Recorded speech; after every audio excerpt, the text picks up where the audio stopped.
일리노구 TV 오신 여러분 환영합니다. 저는 스포츠조선 유동혁. 루키더 바스켓 이동환입니다. 예, 3월 넷째 주 KBL 로머의 팩트 1부 순서 시작을 해보도록 하겠습니다. 자, 네. 오늘도 힘차게 한번 달려보도록 하겠습니다. 네. 제 의상이 좀 바뀌었죠? 네. 오늘 뭐 혹시 네. 뭐 무도회 나가시나요? 야, 선보러 가요.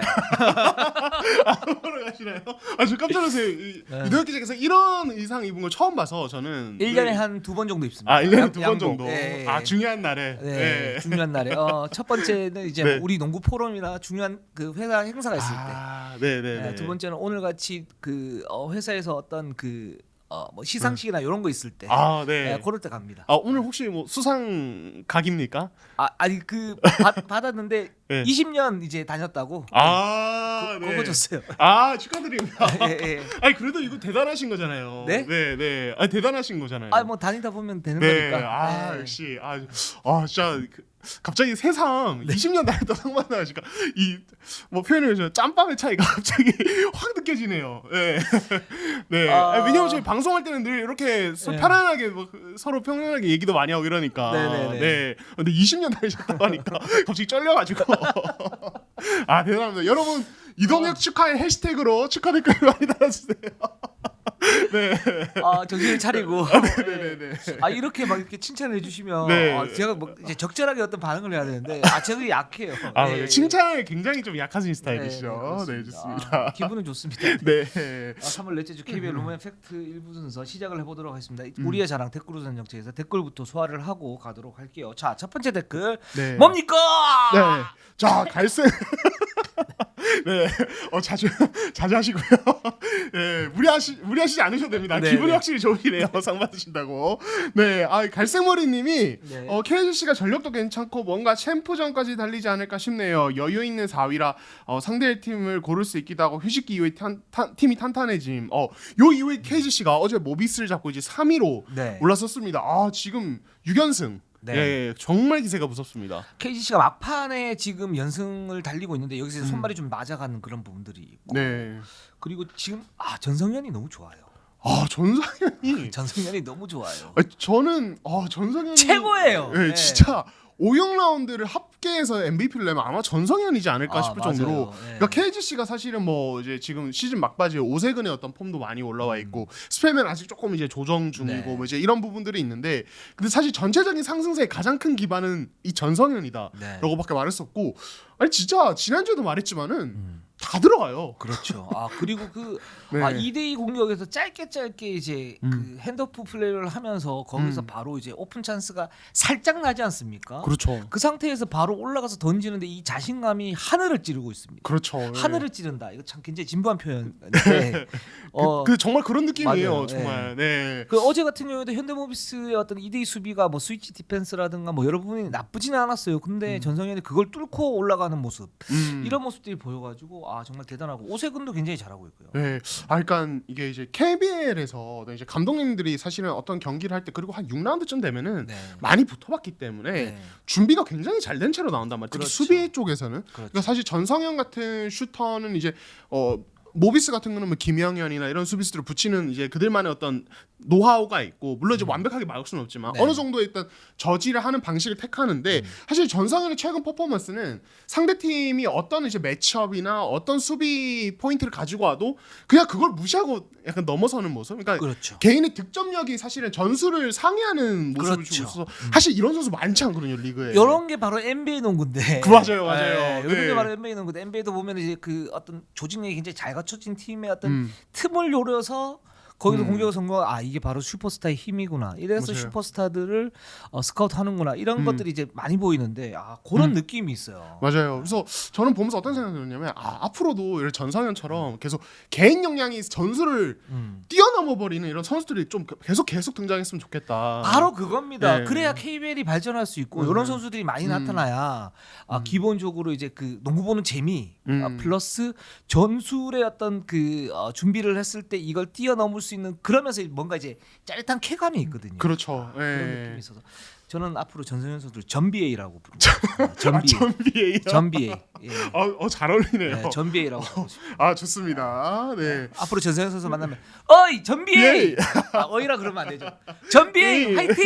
이렇게. 네. 예. 나중에 한번 제가 전성현 선수 인터뷰할 게 있어요. 여쭤보겠습니다. 네, 네, 네, 예. 알겠습니다. 네, 좋습니다. 그리고 디초님이 네. SK가 마치 현대모비스처럼 자신들의 농구를 체계화 시스템화하는데 완성 단계 거의 이르렀다고 생각이 되네요. 이렇게 맞는 말씀입니다. 네. SK가 준비가 굉장히 잘 돼 있고 또 이런 시스템을 체계화시키는데 이게 좀 시간이 많이 걸렸어요. 그래서 맞아요. 사실 뭐 제가 계속 이제 우스갯소리로 2000년대 그 초중반 이럴 때 SK는 모래알 조직력의 대명사였다.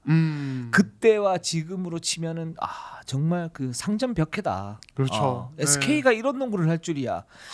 그 옛날 농구죠. 옛날에 제가 그 올드했던 시절, 올드했던 시절의 그 얘기인데, 근데 지금은 SK는 진짜 그 선수들을 어떻게 키우는 거에 대한 시스템이 체계화돼 있고 거기에 따라서 안정적으로 선수들을 좀 뭔가 뽑아내는 모습들.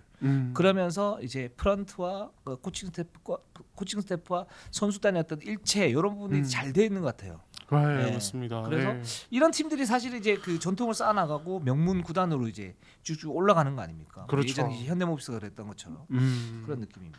네, 좋습니다. 그리고 연웅님이 DB가 이상문 감독 부임이 로테이션 잘 돌리면서 성적을 냈던 시즌과 지금 시즌은 너무 달라요. 이렇게 해주시면서 쭉 이제 써주시면서 DB는 이제 새로운 바람이 불어야 할 때라고 봅니다. 그러니까 DB가 사실은 최근에 부침이 계속되다 보니까 사실 팬분들이 좀 많이 답답함 호소를 하고는 있어요. 네. 이거는 좀 분석이 네. 쉽지는 않을 것 같아요. 왜냐하면 이게 서서히 좀 가라앉은 측면들이 있고, 그렇죠. 그 두 번째는 이제 주전 선수들의 컨디션 저하, 부상 여파. 뭐 김종규가 컨디션이 그렇게 좋지 않아요, 여전히. 그렇죠. 그러니까 뭔가 이제 기복이 좀 있고 이 선수는 상수가 돼야 되는데 그렇죠. 그런 느낌이 있고 또 하나는 뭐냐면 이제 빅 라인업은 DB가 사실 올 시즌에 처음 아닙니까?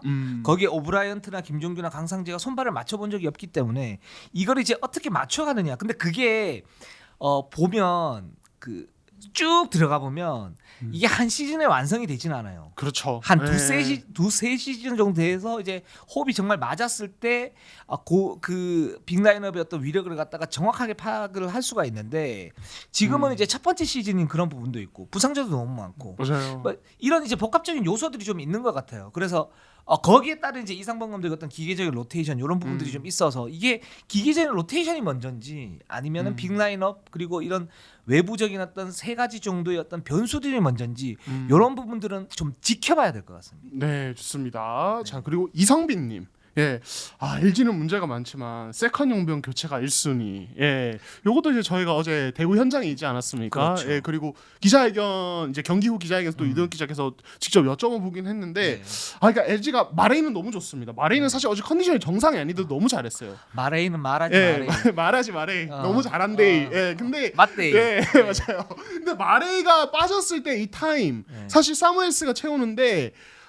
사실은 처음에 들어왔을 때야 뭐 몸 상태가 안 좋고 뭐 이런 것도 있지만은 지금 사실 이 정도 시간이 지났으면 사실 이제는 어느 정도 보여줄 게 다 나왔다고 보거든요. 네. 근데 이제 그때마다 마이너스가 많이 나니까 사실은 또 이게 좀 LG로서 많이 힘들어지는 부분인 것 같아요. 그리고 그냥 이거는 이제 이따가 LG 얘기할 때 하려고 했는데 마레이와 사무엘스 모두 사실은 뭐 이제 공격 범위가 넓지 않고 수비 시에도 커버 범위를 좁게 가져가는 스타일이다 보니까 LG가 좀 이제 어떤 세컨 유닛 나왔을 때 어떤 이렇게 한 번씩 키 변환이라고 할까요? 스타일 변화 이런 것들이 없고 그냥 계속 40분 내내 약간 똑같은 농구를 하다가 끝나는 느낌 이런 느낌도 있어서 저는 LG가 조금 약간 아쉽더라고요. 예, 그런 거 보면서. 예. 그렇습니다. 네. 그래서 LG는 지금 그 얘기는 또 이제 LG 얘기할 때 LG 할 때도 말씀을 갖다 좀 드려야 될 것 같아요. 왜냐하면 LG가 지금 이제 객관적 전력 자체가 좋지 않은 상태에서 어떤 한계점들이 좀 보이는데 변환할 수 있는 여지가 많지가 않아요. 그 중에 하나가 가장 유력한 게 사실 세컨 외국인 선수를 바꾸면서 이 외국인 선수를 주축으로 해서 세컨 유닛이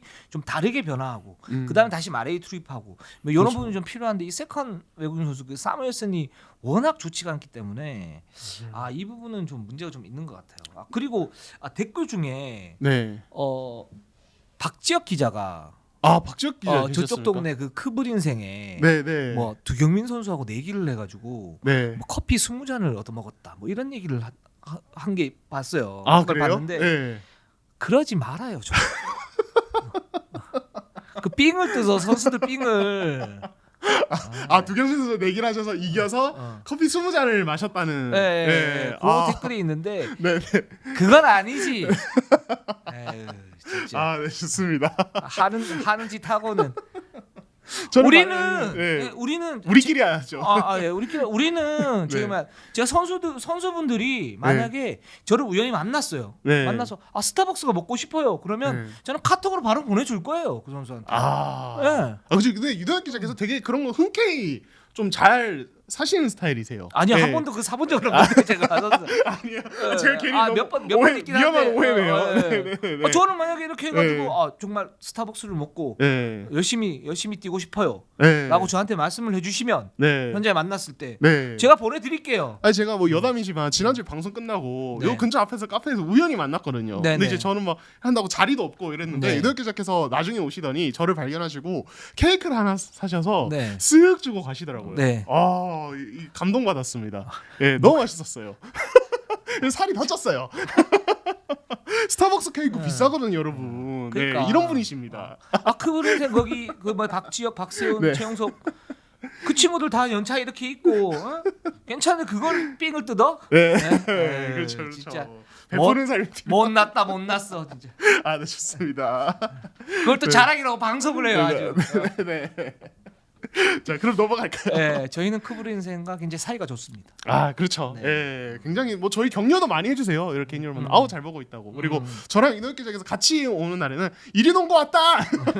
저기서 이렇게 말씀해 주시고 감사합니다, 늘. 네. 자, 그럼 SK로 한번 가보도록 하겠습니다. 예, SK 38승 11패 현재 1위고요. 오리온전에 좀 이제 덜미를 잡혔지만은 KCC를 완파하면서 지금 이제 매직 넘버 1 남겨두고 있고 네. 내일 KT랑 하거든요. 네. 예, KT랑 해서 내일 이기면은 뭐 이제 매직 넘버도 줄이면서 정규리그 우승 확정하고 또 어떻게 보면은 챔프전이 될 수 있는 맞대결에서 또 한 번 더 기선제압을 할 수도 있는 뭐 그런 상황이 생깁니다. 그리고 전희철 감독이 이제 KBL 신인 감독, 그러니까 데뷔 네. 시즌 최다승 기록을 지금 달성을 했습니다. 네.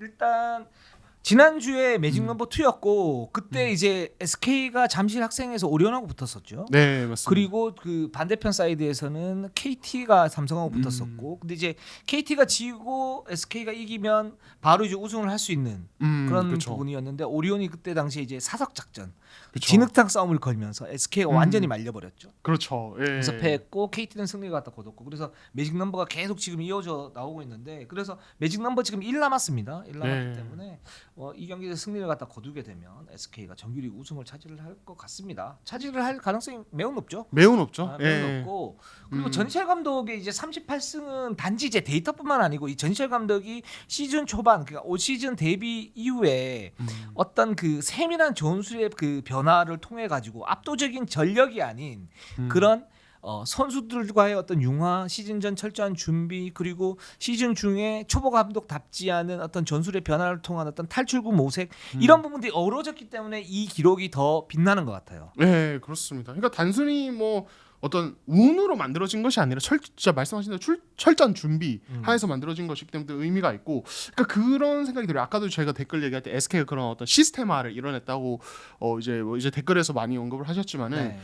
이제 이 전희철 감독의 이 데뷔 시즌 성공도 사실은 거기와 다 연결이 되어 있는 부분이거든요. 맞습니다. 예를 들어서 SK 같은 경우 전희철 감독님도 어떤 전력 분석 쪽 많이 이제 공부를 많이 하신 걸로 알려져 있고 실제로 지금 이현준 코치께서도 전력 분석으로 시작해서 지금 코치가 되셨는데 굉장히 이제 이런 준비 과정이 되게 길다고 들었어요. 그리고 네. 그 과정에서 어떤 선수를 사실 SK는 최근에 상위 성적이 많기 때문에 좀 이제 드래프트 지명 순위가 좀 밑에 있는 경우가 많은데 거기서 이제 좋은 선수를 발굴하는 어떤 능력이라든지 이런 것들 보면은 되게 좀 진짜 말 그대로 시스템이 잘 갖춰져 있는 팀이 아닌가. 그래서 사실 그런 팀이 좋은 성적을 거두는 것은 또 당연지사 아니겠습니까? 예, 그래서 의미가 좀 있는 것 같아요. 뭐 김선영이나 최준영은 그 드래프트에서 그 로터리 픽이었었고, 음. 근데 이제 안영준이라든가 아니면 최원혁이라든가 오재현이라든가, 그러니까 이런 선수들이 이제 가능성이 굉장히 좋은데 어떤 약점들이 있잖아요. 뭐 최원혁이나 저기 그 오재현 같은 경우는 슈팅 어떤 약점들이 있었고, 그래서 그 디스는 좀 밀렸단 말이에요. 근데 SK 이제 뽑았고 여기에 이제 안영준 같은 경우는 8박 미인인데 뭐 살짝 검증이 되지 않은 그런 부분들이 있었다. 근데 이제 뽑아가지고 정말 지금 리그 탑급으로 지금 성장을 갖다 시켰고, 그렇죠. 또 그 이 SK의 스카우팅의 기준은 뭐냐면 크고 긴 그렇죠. 그러면서 빠른 이 선수들이 이제 그 목표고 그런 선수들이 사실은 굉장히 좀 많고 그렇죠. 그런 점에서 앞으로에서의 어떤 미래 같은 경우도 제2의 안영준, 뭐 제3의 안영준이 나올 가능성이 좀 높다. 굉장히 좀 시스템이 지금 잘 이루어져 있고 그 속에서 이제 코어들과 롤플레이들의 역할을 갖다가 확실히 하면서 그 선수들의 어떤 그 자신의 장점을 최대한 뽑아가지고 뭔가 이제 SK 어떤 그 조직력을 극대화시킨 거죠. 그러면서 SK가 올 시즌 결실을 맺고 있는데 이런 시스템의 위대함 이런 부분들이 앞으로는 좀 더 필요합니다. 네, 좋습니다. 그리고 이제 정규 시즌 끝나면 또 시상식이 열릴 텐데 네. 또 이제 MVP 집안 싸움 SK 열리고 있지 않습니까? 사실은 5라운드까지만 해도 김선영 대 최준영 사실 뭐 이제 원석영 기자랑 저랑 그 얘기도 했었는데 지금은 약간 최준영이 이렇게 보이긴 하지만은 네. 그 국내 3인방이 다 경기력이나 뭐 기록적으로 되게 대단했던 모습입니다. 그래서 저희가 이제 기록적으로 쫙 정리해봤고 그냥 빅3예요, 빅3. 맞아요. 예, 정말 맞아요. 대단한 어떤 선수들입니다. 네, 그래서 이제 김선영 같은 경우는 뭐 이제 승부처에서 어떤 클러치 능력으로 이제 SK 쪽에 극적인 승리를 많이 가져다 줬고 뭐 이 선수의 뭐 장점이 많은 분들이 아실 거고 최준영 같은 경우는 사실은 약간 2라운드 때 부침이 좀 있긴 했어요. 예, 1라운드 때 워낙 잘 풀리다 보니까 2라운드 때 조금 어떤 무리한 샷 셀렉션이나 약간 이제 턴오버 이런 것들이 사실 이 선수 약간 세금 같은 부분이 있는데 근데 이제 이런 것들이 어느 정도 이제 절제가 됐을 때는 또 이 선수만큼 무서운 선수가 없거든요. 그래서 5라운드, 6라운드 경기력은 너무 좋고 안영준은 지금 탑급 포워드예요. 리그 탑급 포워드. 방금 뭐 언급도 하셨지만은 그래서 이 세 명 다 되게 대단한 시즌을 보내고 있다. 이렇게 생각이 듭니다. 네. 올 시즌 스몰 포워드 중에 안영준이 최고 아닌가요? 최고다. 예. 그러니까 최준영도 이제 3번으로 볼 수 있는데 최준영은 이제 2번, 3번, 1번까지 보는 그런 지금 멀티라고 그러면 안영준은 지금 스몰 포워드 중에는 최고인 것 같습니다. 근데 이게 저는 이제 지금 보면 좀 제 생각에는 사실 김선영이 좀 유력했는데 부상을 당하면서 지금 40경기밖에 못 뛰었어요. 그러니까 그렇죠. 이제 MVP에는 요건 중에 하나가 뭐냐면 경기 수가 굉장히 많은 비중을 차지를 합니다. 일단 많이 뛰어야 되고 많이 뛰면서 시공호도를 높여야 이제 MVP 어떤 그 필수 조건이 되기 때문에 그래서 김선영은 살짝 멀어진 느낌이고요. 그렇죠. 예. 최준영이냐 안영준이냐인데 저는 지금 최준영 6, 안영준 4. 안영준 4. 네.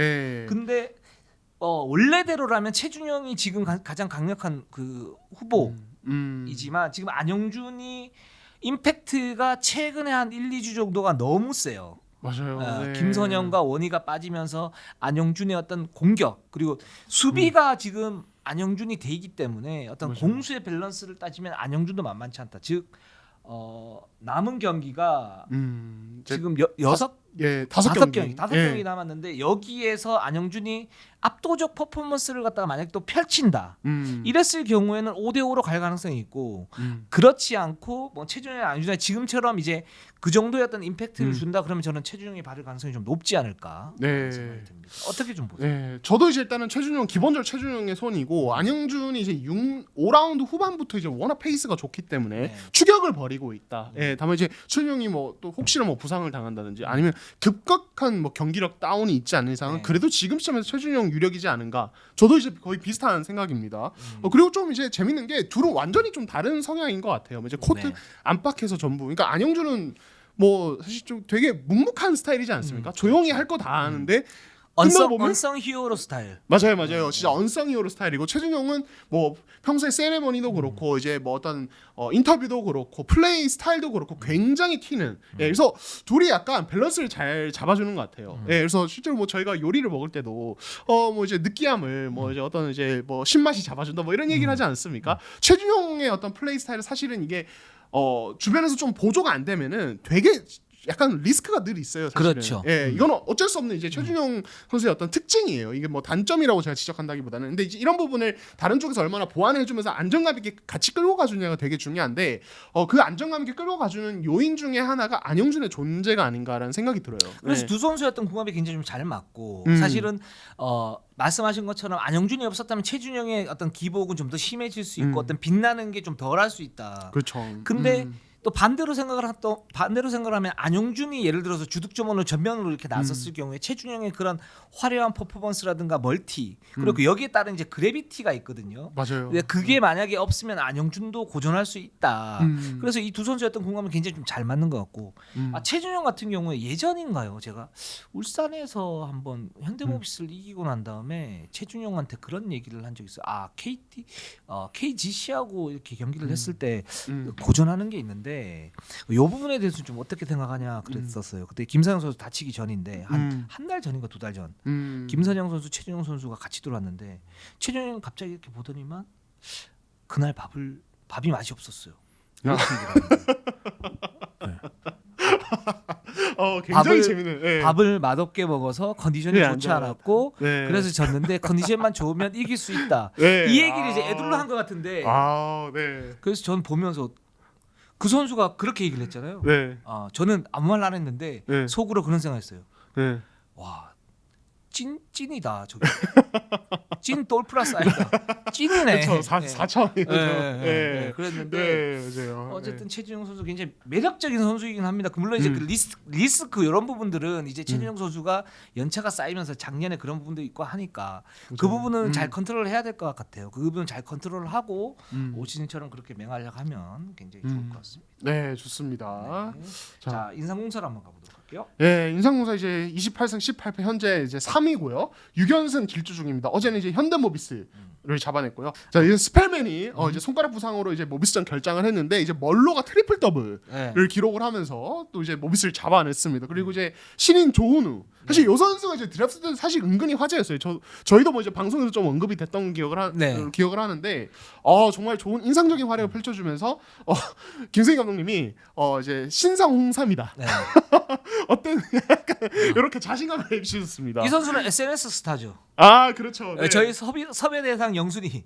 그렇죠. 실력 필요 없어요. 네. 인기가 중요해. 네. 맞아요. 실제로 SNS 팔로워가 굉장히 많은 선수고 굉장히 좀 매력적인 어떤 선수고 아무튼 그래서 지금 이제 KGC가 굉장한 상승을 보이고 있고 이제 김세기 감독님은 이제 다시 얘기를 하고 계십니다.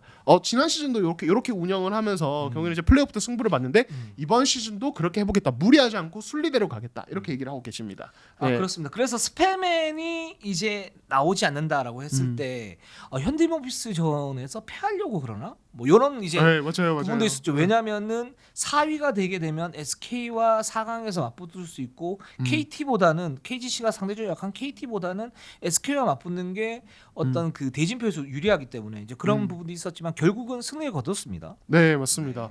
근데 저는 이제 항상 그런 걸 많이 봤어요. 그러니까 사실 뭐 농구 뭐 NBA는 KBL은 저희가 사실 굉장히 많은 시즌과 많은 팀들을 봐왔는데 꼭 이제 뭐 대진을 생각하면서 뭔가 이렇게 막 뭔가 하면은 꼭 거기 탈이 납니다. 사실은. 맞아요. 플레이오프 때 뭔가 탈이 나더라고요.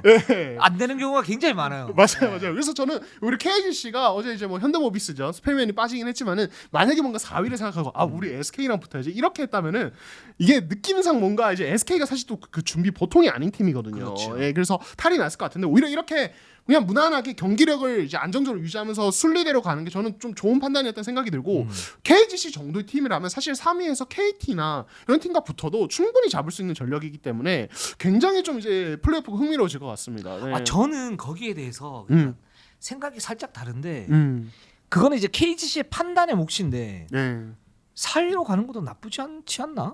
그렇죠. 상성상 확실히. 그리고 그냥 노골적으로 우리 4위 할래. 물론 이제 그 뭐 게임을 버린다 이게 아니라 우리 4위 할래 이것도 선택할 수 있는 전술 중에 하나일 수도 있겠다. 맞아요. 제가 좀 엉뚱한 부분들이 있는데 그런 부분도 좀 있긴 해요. 그러니까 딱 봤을 때 진짜 실제적으로 SK하고 붙으면 좀 더 낫고 훨씬 낫고 매치업 상성에서 KT하고 붙으면 뭔가 껄끄러우면서 힘든 부분이 있는데 이거를 이제 순리대로 가는 것도 플레이오프 때 어떤 부작용을 없애기 위한 어떤 한 방편을 왜냐하면 심리적 부담감이 그만큼 있거든요. 그렇죠. 만약에 SK하고 그렇게 이제 선택을 해서 붙었을 때는 SK는 정말 그 이를 갈고 나올 거고 KGC는 우리 선택이 맞나? 그래 이거 이겨야 본전 아닌가? 뭐 이런 느낌들이 있기 때문에 그럴 수도 있는데 또 한편에서는 그래도 확률로 따지고 분석을 최대한 이렇게 들어가 보면 KT보다는 SK하고 만나는 게 챔프전 진출 확률이 높으면 그렇게 선택하는 것도 괜찮지 않을까? 뭐 이런 이제 의문도 들어요. 네. 이건 이제 KGC 어떤 몫인데 그렇습니다. 저는 이제 네, 그것도 이제 뭐 그게 나쁘다 이렇게 얘기는 할 수는 없는 거잖아요. 그렇죠. 네. 예. 물론 이제 거기에서 뭐 경기 조작 이런 부분까지 연결이 되면 그건 문제가 분명히 되는 건데 그렇죠. 예. 그렇지 않은 상태라면 음. 그런 부분도 한번 고려를 한번 해볼 필요가 있지 않을까. 왜냐하면 KB 같은 그 여자농구 같은 경우에 KB 같은 경우에도 지금 정규리그 1위가 확정이 됐지 않습니까? 그쵸. 그랬을 때 이제 BNK가 좀 더 까다롭거든요. 진한 선수도 있고 김한별 선수도 있고 그러니까 매치업 상승상 좀 까다로운데 박지수 선수가 제어당할 수 있으니까. 그리고 그 나머지 한 팀이 이제 삼성생명인데 그래서 삼성생명이 올라오면 KB 입장에서 좀 더 편하고 그쵸. 그런 상태에서 BNK 하고 이제 게임을 했을 때 KB가 박지수 선수가 들어오면서 뭐 승리 거뒀죠. 그렇죠. 뭐 이런 선택도 나쁘지 않지 않을까. 좀 조심스럽게 말씀드리고 여러분들은 좀 어떻게 생각하시는지 한번 예. KGC 팬분들이라면 댓글 모아주세요. 예, 네. 좋습니다. 예. 그래서 이제 뭐 어제 이제 6연승 지금 분위기가 굉장히 좋고 어제 스펠맨의 어떤 멘탈적인 부분에 대해서 김승희 감독님이 이제 지금 이제 이전에 비해서 감정 컨트롤이 잘 되고 있다. 이제 뭐 이런 부분으로 얘기를 하셨는데, 그러니까 제가 어떤 생각이 드냐면 저희가 사실은 이제 스펠맨에 대해서 개인 역량에 대해서는 뭐 저희가 의심할 여지가 없다는 얘기를 거의 시즌 개막 초반부터 네. 얘기를 많이 했었습니다. 다만 네. 이제 감정 컨트롤적인 부분 그리고 플레이할 때 어떤 스타일적인 부분 그리고 다른 국내 선수들과 어떤 합이 좀 안 맞을 때가 있는 부분. 그래서 코트 밸런스가 깨지고 단발성 공격이 이제 나오면서 경기 어떤 모멘텀이 확 상대에게 넘어가는 이런 부분들을 저희가 자주 얘기를 했었는데, 그래서 사실은 이 데릴 몰로를 어느 정도 이제 적재적소에 한 10분 안팎으로 활용을 해주면서 사실 맞춰가면은 이게 굉장히 좀 좋을 거라는 생각을 하는데, 사실 인상공사가 그동안 의아할 정도로 몰로를 출전 시간을 줄여왔단 말이에요. 그렇죠. 보통 이제 만약에 스펠맨이 기량이 되게 뛰어난데 이 선수가 이제 어떤 심리적으로 좀 불안하다. 그래서 기복이 있다. 이렇게 되면 그 선수를 일단 뺍니다. 그렇죠. 네. 이게 정석적인 플레이가 맞거든요. 네. 왜냐하면 코트에서 딱 들어갔을 때 선수는 기본적으로 이제 하이퍼된다. 그러니까 약간 좀 흥분한 상태에서 경기를 갖다 치르기 때문에 거기에서 관중들이 이렇게 봤을 때 저 선수가 왜 저렇게 좀 흥분해서 뭐 심판 항의라든가 뭐를 하지라고 생각할 수 있거든요. 그럴 때는 벤치로 들어갔다가 쿨다운을 시킨 다음에 다시 내보내는 방법. 근데 이제 말씀하셨던 것처럼 KGC는 몰로라는 또 좋은 플랜 B가 있거든요. 그렇죠. 이 선수가 10분에서 15분 정도 충분히 뛸 수 있고 이 선수 이타적인 플레이를 하기 때문에 국내 선수들의 어떤 그 기량을 갖다가 폭발시킬 수 있는 그런 촉매제 역할을 하지 않습니까? 현대모비스전에서 보여줬고.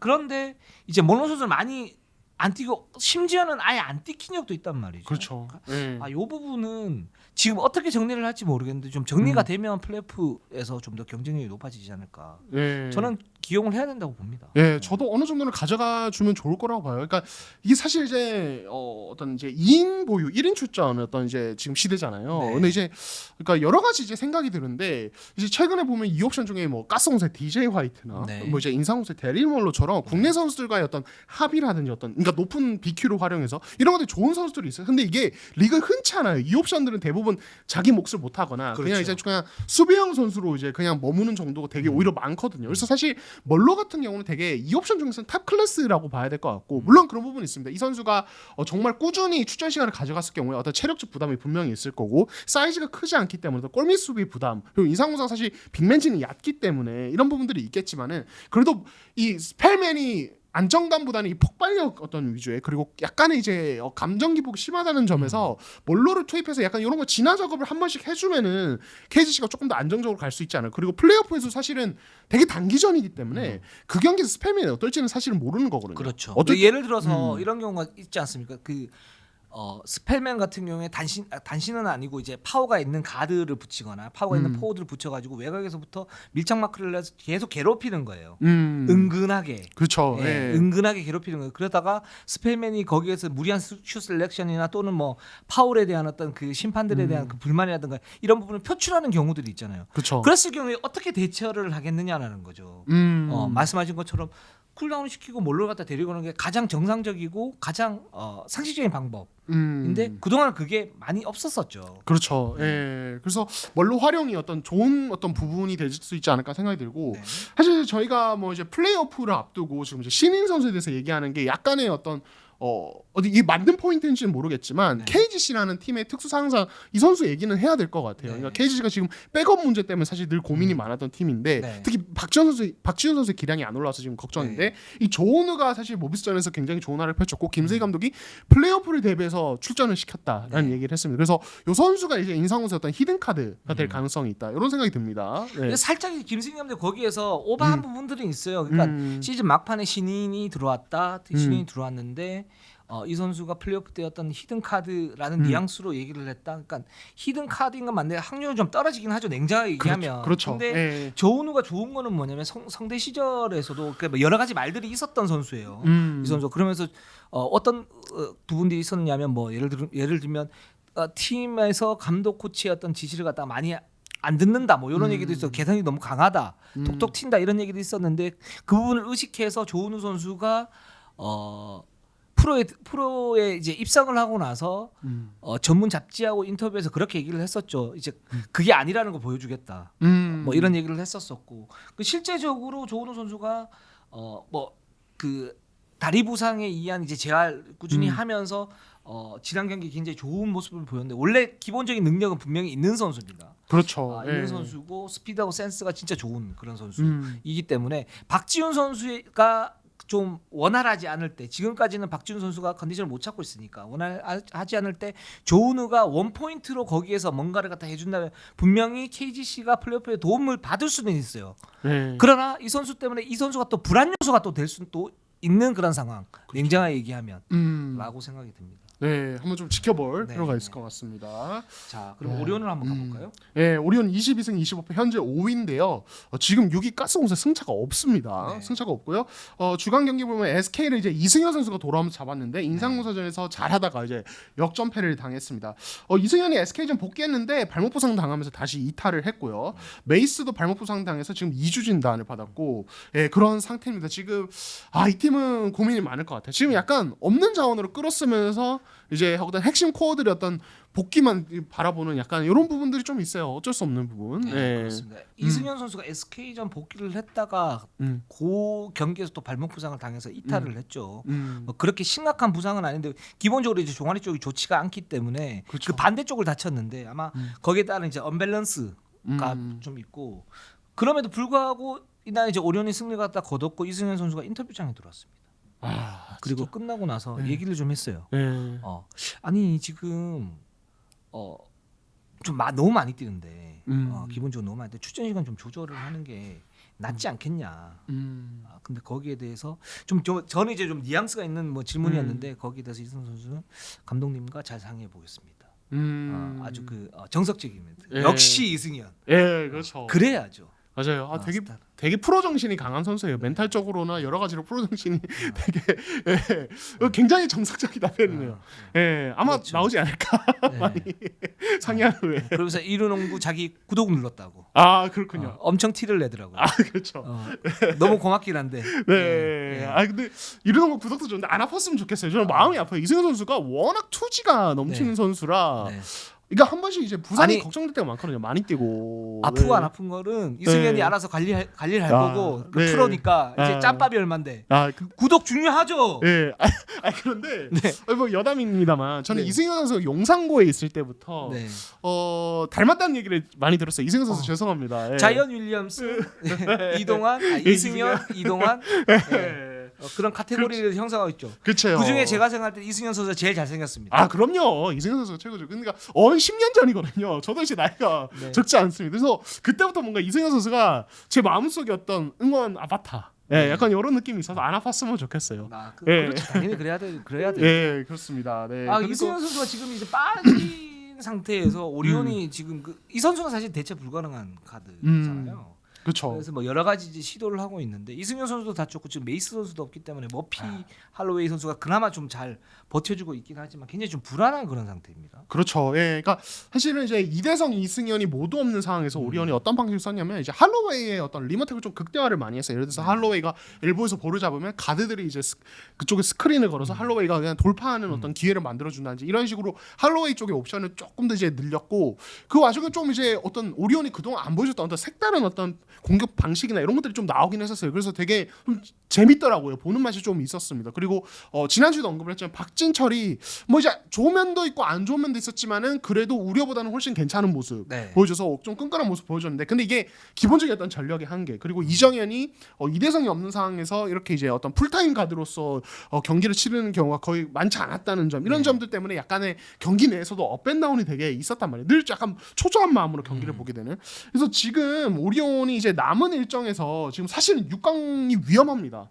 지금 6강이 위험해서 이게 어떻게 될지 모르겠어요. 지금 부상 변수, 그러니까 이 팀은 원래부터 일단 핵심 코어에 대한 의존도가 굉장히 높았던 팀이기 때문에 이 선수들의 이탈 기간이 계속되거나 이 선수들이 부상 여파를 안고 계속 경기를 뛰게 될 경우에는 어떤 남은 일정에서의 어떤 경기력도 업앤다운이 계속 심할 수밖에 없다. 그래서 조금은 불안해요. 사실 지금 느낌은. 예. 그러니까 오리온이 지금 보면 사실 저는 이제 무너질 가능성도 있겠다라고 봤는데 그래도 지난주 경기를 갖다 보면 SK 1위를 71대 63으로 잡아냈고요. 인상공사도 굉장히 강한 팀인데 한 점 차로 패했단 말이에요. 그러니까 힘이 있는 팀이에요. 근데 힘이 어떻게 발현이 되느냐? 3가드의 어떤 그 활용의 호흡법에서는 분명히 문제가 있어요. 말씀하신 것처럼 그 또 KGC와의 마지막 이제 공격에서는 이대성과 이정현의 호흡이 좀 안 맞는 그런 모습들이 있었고, 거기에 이승현의 어떤 부재 이런 부분이 분명히 있었는데, 근데 전체적인 팀의 어떤 그 시스템은 그렇게 크게 흔들리지는 않는단 말이죠. 이게 어떤 거냐면 오리온이 SK전에서 사실은 지들탕 싸움을 갖다 벌렸어요. 그러니까 활동력을 그냥 극대화하면서 치고받고를 하는데 거기에 약간 공격은 좀 도외시하고 좀 수비에 모든 걸 올인하는 모습. 막 그러면서 SK가 거기서 좀 말린 모습들이 있거든요. 그러니까 이승현이 돌아오기 전까지는 이렇게 하는 게 좀 맞지 않나라는 생각이 좀 들어요. 그러니까 그러다 보니까 당연히 체력적 부담감은 많지만 활동량이 굉장히 높아지고 로테이션을 많이 돌리다 보니까 거기에 따른 어떤 그 조직력의 어떤 배가 이런 부분들이 좀 보이더라고요. 그러니까 올 시즌 오리온이 그동안 주전 응주도가 굉장히 높고 클러치 타임에 약하고 2-3점 싸움에서 지는 경우가 많았는데 이제 그런 부분들이 살짝 해소되는 부분들이 있어요. 그래서 이승현 선수가 돌아오더라도 이런 로테이션 폭을 좀 크게 하면서 활동력을 정말 극대화시키면 오리온이 클러치 상황에서 주전들의 의존들을 갖다 떨어뜨리고 거기에 따라서 임팩트를 그 클러치 타임에 확 줄 수 있는 그런 기틀을 마련하지 않을까. 저는 그런 생각이 좀 들긴 하더라고요. 그러니까 기본적으로 진흙탕으로 좀 이제 체제를 바꾸고, 그렇죠. 이제 클러치 타임의 어떤 개인 기량들이 뛰어난 선수들을 그대로 활용해서 클러치 타임을 잡아버리는 이런 플랜으로 이제 조금 약간 전환을 하는. 지금 한국가스공사가 4연승을 하고 있는 그 주요 원동력이 그 부분 아닙니까? 그런 식으로 가면은 좀 더 좋지 않을까. 물론 이제 농구가 좀 재미 없어질 수는 있어요. 근데 지금 오리온은 지금 6강을 가야 되는 그런 상태예요. 그렇죠. 그렇습니다. 좋습니다. 자, 그리고 이제 DB로 한번 가보겠습니다. 21승 28패 현재 7위고요. KCC를 주중에 잡아냈는데 이 소위 인상공사전 그리고 가스공사전을 모두 패하면서 지금 7위로 내려갔습니다. 지금 이제 정호영 선수가 복귀를 했는데 뭐 레나드 프리먼이나 오브라이언트는 아직도 조금 이제 컨디션이 100%는 아닌 이런 상태고요. 이게 특히 지금 이제 가스공사전을 보면은 3쿼터 끝났을 때 12점을 앞서고 있다가 4쿼터에 완전히 경기력이 말리면서 결국 클러치 게임에서 밀려버리는 이런 상황이 나왔습니다. 그리고 가스공사가 경쟁 상대이기 때문에 6강에서 여기 데미지가 커요. 가스공사는 6전 전패. 사실 이제 그러니까 이번 시즌에 6강 경쟁팀끼리도 사실 이 상대 조직이 되게 재밌게 맞물리는데, 그렇죠. 동률일 경우에 승자승 원칙 그렇죠. 의해 가지고 올라가지 않습니까? 근데 이제 DB는 가스공사전에 6전 전패. 그리고 가스공사는 사실 뭐 요번에 이기긴 했지만 그 전까지 1승 4패 LG에. 그러니까 이런 식으로 서로 맞물리면서 되게 경쟁이 심했거든요. 근데 이제 가스공사전에 이렇게 패했고 6전 전패가 됐고 승차까지 벌어지면서 DB는 만약에 가스공사가 동률이 되면은 가스공사에 밀리는 이런 부분들이 생겨서 되게 좀 상황이 어려워지는 부분들이 있었습니다. 그렇습니다. DB가 사실은 인상공사전도 그렇고 가스공사전도 그렇고 굉장히 좀 안타깝죠. 사실은 이 경기를 잡았으면은 좀 안정적으로 가면서 확률을 굉장히 높일 수 있는데 이제 그런 부분들이 좀 뭐랄까 이제 최악으로 지금 가고 있다라는 생각이 좀 들고, 근데 그럼에도 불구하고 지금 경기력 자체를 정비를 하게 되면 올라갈 수 있는 반등의 여지는 또 있어요. 맞아요. 그 문제는 뭐냐면 지금 DB가 빅볼 농구를 계속 이제 하고 있는데 이제 이 부분에서 지금 손발이 좀 잘 안 맞는다라는 거죠. 그렇죠. 안 맞는 그 원인이 뭔가 이걸 분석을 한번 해보고 그럼 앞으로 어떻게 될 것인가 이 부분 좀 얘기를 해볼 필요가 있을 것 같아요. 그렇죠. 예, 그러니까 이제 뭐 저희가 아까 댓글에서도 언급을 했지만 네. 사실 이제 그런 부분이 있습니다. 그러니까 시즌 중에 외국 선수가 이미 오브라이언트가 교체로 들어왔다는 점. 그렇죠. 그리고 거기에 이제 김종규는 컨디션이 안 좋고 강상재도 시즌 중에 합류를 한 선수라는 점. 사실 이거 되게 중요한 포인트. 여기에 네. 코로나 변수로 격리나 어떤 컨디션 난조가 있는 기간들도 있었다는 점. 그러니까 사실 시즌 중반에 맞추기 시작해도 정상적인 시즌을 보내도 시즌 중반에 맞추기 시작하면 사실은 이게 시즌 말미에 이게 조직력이 극대화된다고 보기는 어려운데 그 중간중간에 어떤 컨디션 코로나 이런 것들 부상 이런 변수들이 계속 도사리면서 될만하면 훅 떨어지고 될만하면 훅 떨어지고 사실 이런 고비들이 있었던 것도 사실이고 그 와중에 이제 또 보면은 이게 이런 기자께서 이제 이 DB의 어떤 빅볼 농구를 얘기하실 때 이제 이 사이즈 기반에서 활동량까지 갖춰주면은 이게 굉장히 무서워진다라는 얘기를 했는데 DB가 보면 이게 그런 코로나와 부상 변수 때문인지 이 자원들의 어떤 사이즈는 좋은데 활동력은 좀 떨어져 있는 지금 근데 이게 일시적인지는 모르겠어요. 이게 네. 다시 올라갈 수 있는 그래서 이게 보면은 가스공사전도 같은 경우도 보면은 결국엔 되게 소프트하게 농구를 하게 돼요. 클러치 샷도 그렇고 오브라이언트의 어떤 성향도 그렇고 강상재도 그렇고 그러니까 페인트 좀 가스공사 사이즈 차이가 나고 가스공사가 골밑 수비가 여전히 약한데 밖에서 던지다가 약간 끝이 나는 어떤 상황들이라든지 이런 것들을 보면서 아 DB가 이게 지금 이 빅볼 농구를 하는 건 괜찮은데 이 구성을 바꿔야 되나 아니면 어떤 이제 비시즌에 이걸 좀 다듬어서 새롭게 나와야 되냐 약간 이런 부분들을 저도 보면서 고민을 하게 되더라고요. 네. 지금 이거 빅라인업이 문제가 뭐냐면 실제적으로 이렇게 보면 자 빅라인업의 활동력이 지금 그렇게 좋지가 않아요. 그 다음에 거기에 따라서 빅라인업에서 어떤 코어 형성이 안 되니까 허웅이 하드캐리하는 모습들이 계속 나와요. 그런데 불안해.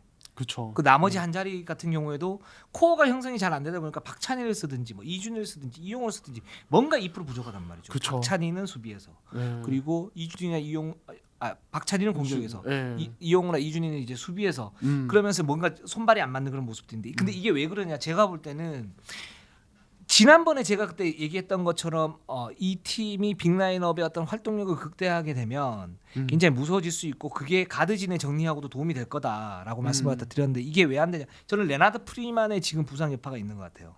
이 부분이 좀 핵심인 것 같아요. 뭐냐면 자 오브라이언트가 들어왔을 때하고 레나드 프리만이 들어왔을 때 DB의 공격 패턴이 좀 달라집니다. 어떤 부분이 달라지냐 자 레나드 프리만이 들어왔을 때 이 선수는 골 밑에서의 어떤 그 활동력이나 지배력이 있는 선수잖아요.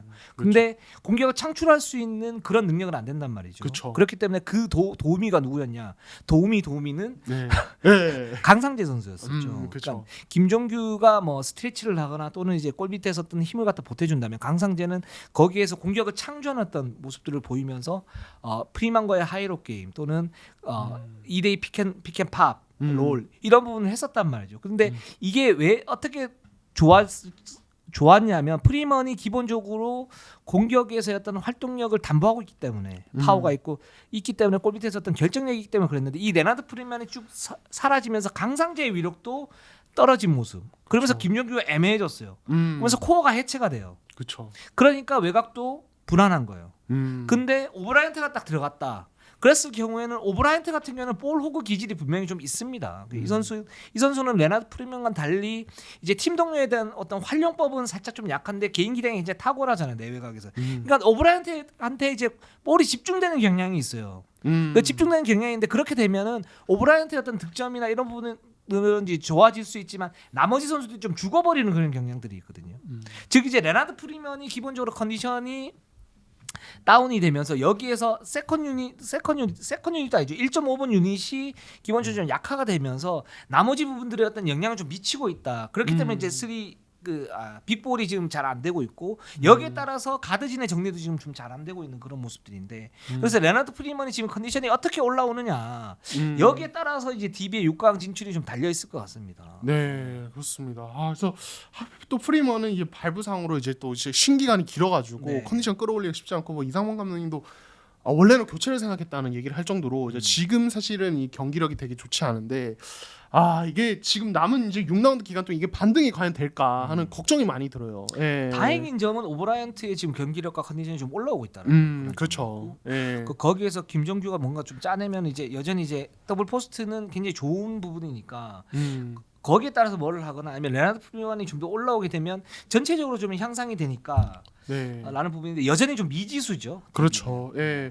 그리고 저는 지금 DB가 이제 향후에도 이제 강상재를 3번으로 쓰는 어떤 빅볼을 계속 하려면은 이 백코트진에서 좀 안정화가 좀 필요하다는 생각이 들어요. 맞습니다. 이건 정말 필요해 보여. 그러니까 지금 이제 이런 이제 DB 같은 어떤 사이즈 좋은 프런트 코트를 구성해서 농구를 하는 팀이 대표적인 팀이 뭐 SK고 또 이제 현대모비스 이제 이우석이나 최진수가 3번을 뛸 때는 이제 그런 굉장히 높이가 좋은 농구를 하고 또 이제 뭐 KT도 사실은 이제 양홍석이 3번을 뛸 때는 그런 라인업 구성을 갖추는데 이 팀들의 특징이 뭐냐면 성적이 뭐 좋은 부분이 있는데 이제 보면은 백코트진 어느 정도 받쳐줘요. 맞아요. 구멍이 별로 없어요. 그러니까 SK 같은 경우야 뭐 저희가 백코트진 얘기를 뭐 정말 많이 했었고 그리고 이제 KT 같은 경우도 허운, 정성우 요 구성이 뭐 이제 굉장히 안정적입니다. 오히려 이 팀의 약점은 이제 포워드진의 활동량이 약간 오히려 떨어지는 부분이 있는 것 같고 현대모비스야 뭐 여기서 자원이 굉장히 풍부한 팀이다 보니까 그러니까 이 앞선에서 어느 정도 받쳐주는 상황에서 사이즈를 높이다 보니까 이게 부작용이 최소화되는 부분이 있는 거죠. 근데 지금 DB 같은 경우는 박찬희는 말씀하신 공격에서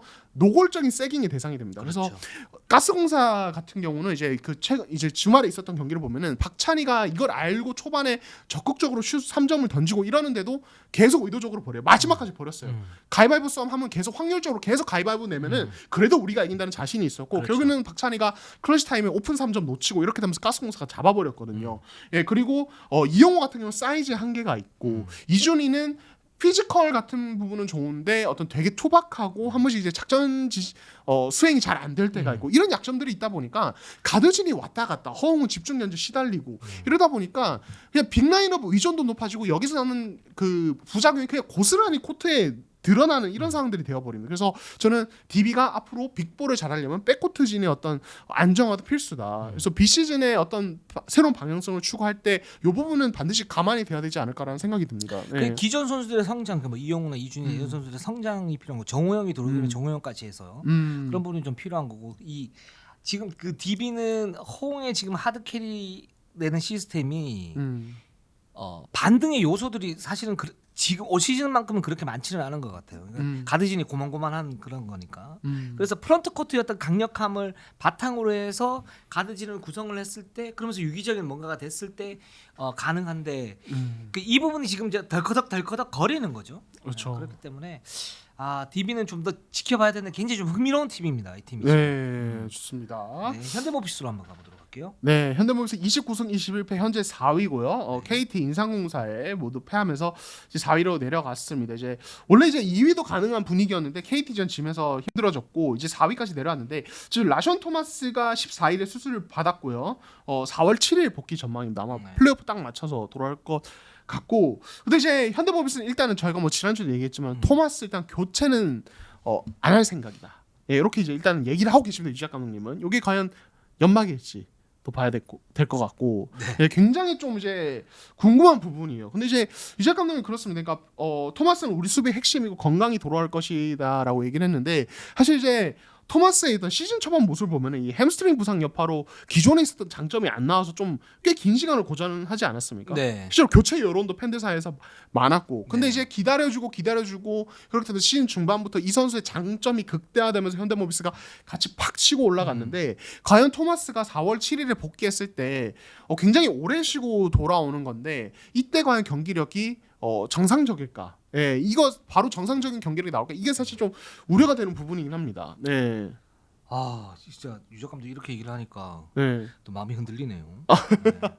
네. 근데 저는 그래도 한 20-30%는 좀 의심을 가지고 좀 보도록 가도록 하겠습니다. 근데 네. 이게 만약에 라션 토마스를 계속 기다린다 현대모비스가 그랬을 경우에 라션 토마스의 어떤 재계약 가능성이 좀 높아질 수 있지 않을까. 지금 이렇게 보면 토마스가 절정일 때 현대모비스는 유의미한 경험이 필요한 선수들이 굉장히 많잖아요. 그렇죠. 이우석, 서명진부터 시작해서 뭐 김국찬도 이제 중구 신예이고 뭐 박지훈도 있고 뭐 여러 선수들이 있긴 하지만 그러면서 라션 토마스가 이제 그런 부분에서 활동력을 가지고 가고 있고 이 선수의 어떤 그 득점이 폭발적이지는 않은데 여러 가지 굳은 일들을 많이 해주면서 팀 케미가 어느 정도 잘 맞는 부분이 있거든요. 그러니까 라션 토마스를 계속 가지고 갈 가능성도 있을 수 있겠다. LG 마레이처럼 그런 면에서 좀 기다려주고 계속 쓰고 이번 플레이오프는 뭐 예를 들어서 올 시즌에 우승을 지금 현대모비스가 다기보다는 뭔가 리빌딩의 어떤 초석을 정확하게 담궈 놓는데 그게 이제 플레이오프 경험이 축적되면 더 좋겠다. 이렇게 해서 가지고 가는 건지 그렇게 되면 이제 완전 대체 필요 없는 거죠. 그렇죠. 어차피 네. 라시온 토마스로 끝까지 간다 뭐 이렇게 볼 수가 있는 건데 그러나 좀 더 높은 곳을 향하게 되면 바꿀 수도 있는 그런 문제고 요건 그렇죠. 좀만 더 보도록 하겠습니다. 예, 정말 이제 선택에 따른 어떤 네. 문제니까요. 네. 다 새 나옵니다. 예, 예. 그렇죠. 예, 만약에 그런 움직임이 없으면 없다라고 제가 다음 주에 말씀 갖다 드리고 예. 만약에 조금씩 샌다 그럼 예. 요거 느낌 이상하다. 네, 네. 이렇게 말씀 갖다 드릴게요. 네. 그리고 이제 저희가 뭐 지난주에도 신인이랑 얘기를 했는데 이 작가님이 아예 못을 박았습니다. 네. 우석이가 최고다. 네. 시즌 초반에도 경쟁이 높았는데 지금은 뭐 공원도 기록 당연하다. 예, 이렇게 말씀드렸는데 사실 저희 댓글에도 그런 얘기가 있었어요. 야구 같은 경우도 중고 신인이 이제 신인왕 자격이 주어지는데 네. 야구 같은 경우도 이제 보면은 그 댓글에도 적혀 있었지만은 중고 신이라는 어떤 디메리트, 예, 이런 것들 때문에 웬만큼 이제 어느 정도 퍼포먼스가 압도적이지 않으면은 그냥 완전 신인에게 좀 이제 표가 쏠리는 현상, 미디어 투표가 이런 현상이 있는데 사실 이우석도 이제 어떤 이제 그런 신인왕 자격이 적용되는 첫 시즌이기 때문에 네. 약간의 그 디메리트가 있을 것 같다라는 생각이 들었는데 지금 일단은 퍼포먼스는 압도적이다. 이 작가님이 그렇게 보고 계십니다. 그렇죠. 네. 만약에 5.1대 4.9다. 아 그러면은 좀 위험하죠. 이우석 이정현이나 네. 뭐 이우석 뭐 하용기나 뭐 이우석 이원석이나 5.1대 4.9다. 그러면 사실은 그 부분의 디메리트이 할 수 있는데 이우석이 좀 앞서 있긴 한 것 같아요. 네. 실질적으로 그 어떤 느낌이냐면 우리가 그 MVP 얘기를 했을 때 뭐 최준영, 안영준 했을 때 6대 4라고 저는 말씀드렸잖아요. 뭐 그 정도 지금 느낌이고 그렇기 때문에 지금 이정현이 정말 압도적인 어떤 퍼포먼스로 오리온의 어떤 6강을 갖다 하드 캐리한다. 그랬을 경우에 그 비율이 줄어들면서 이정현이 강력한 뭐 진영 후보로 오를 수 있겠는데 지금 그냥 이대로 쭉 간다 그러면 유적 감독 말이 맞을 가능성이 높다. 예. 생각이 듭니다. 네, 좋습니다. 현대모비스가 되게 오랜만에 만약에 이우 선수가 신인왕을 받으면은 이제 신인왕을 배출하게 되는데 이것도 이제 한번 일단은 나중에 저희가 또 그것도 예상해야 되지 않겠습니까? 어떤 수상자 예측 그렇죠. 이런 것도 한번 기회 될 때 한번 해보도록 하겠습니다. 당연히 해야죠. 네. 그거 아니면 할 게 없어요, 우리.